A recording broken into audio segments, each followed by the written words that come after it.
ગામની એક શાંત સવાર હતી.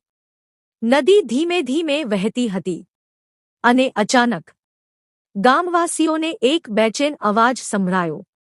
લોકો દોડી ગયા અને જોયું તો આશ્ચર્યચકિત.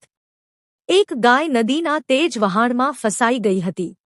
એ બચવાની કોશિશ કરી રહી હતી, પણ પાણીનું પ્રવાહ બહુ જ તેજ હતું. કેટલાક લોકો ડરી ગયા, પણ એક વૃદ્ધ ખેડૂત બોલ્યો, "આ આપણી જવાબદારી છે. એ માત્ર પશુ નથી, પરિવારનો હિસ્સો છે." એ પછી સમય ન ગુમાવતા 4-5 લોકોએ રસી લઈને કૂદી પડ્યા. કોઈ કિનારેથી ખેંચતું તો કોઈ પાણીમાં તણતતું. 10 મિનિટની જિંદગીભરની મહેનત બાદ ગાય બચી ગઈ.